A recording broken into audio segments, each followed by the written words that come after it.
Okay, I'm just about to go in for my pilot medical exam. I'm here a few minutes early, which is okay, not too bad. So this will be the go, no-go decision for me on the private pilot license.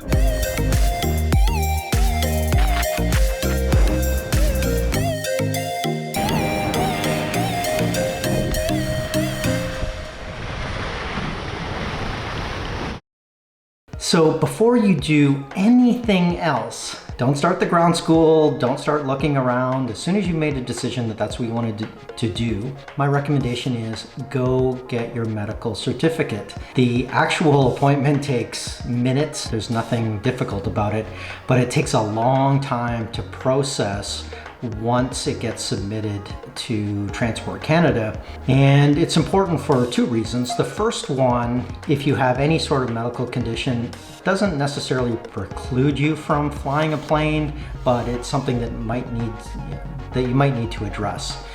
If there is no problem, it still takes months, like not weeks, not days. It takes months to approve. And throughout the training, you're going to progress to a certain point where you're able to fly the plane solo. And in order to do that, you need a medical certificate. It's so important that the medical certificate actually becomes your private pilot license number. You can kind of see right here is the license number.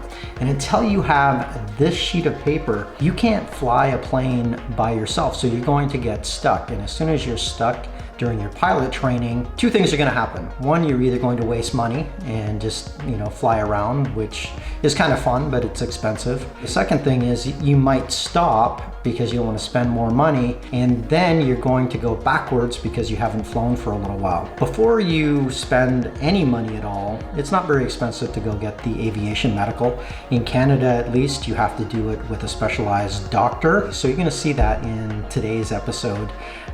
What I needed to do, there actually wound up being two. First, I had to go get my ECG, which is the heart rate testing. Definitely don't want to have a heart attack during your pilot training or when you're flying solo. And the second thing is just a general physical, eyesight, hearing, the things that are important for a pilot to be able to, to have in good shape.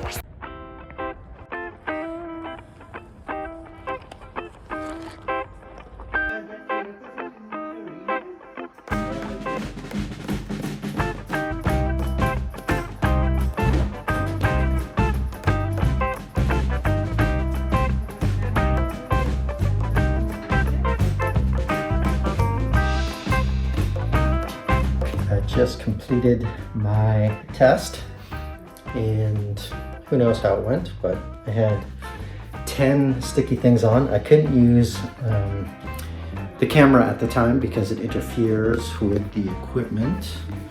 Jeez. Right here, the heart rate monitor. I'm sure everything is okay. Lots of running and exercising up until this point, so hopefully everything was good.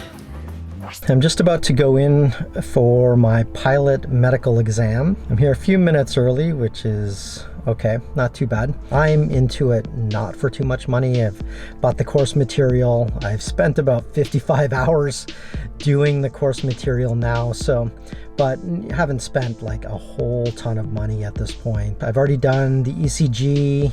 I've requested that all the eyesight from the optometrist information has been sent over, so hopefully that all happened.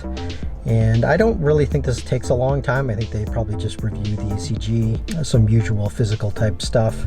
All right, I just finished the medical. It only took maybe about 15 minutes. Didn't record it. Nobody wants to see me giving a urine sample anyway.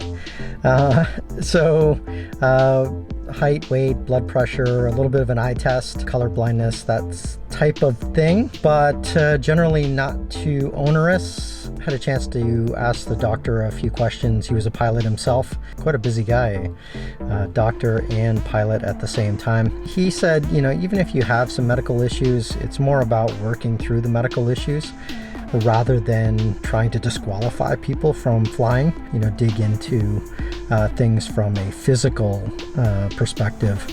Now, on the mental side, definitely there's a lot more concern for people with a mental health history, things like that, which kind of makes sense.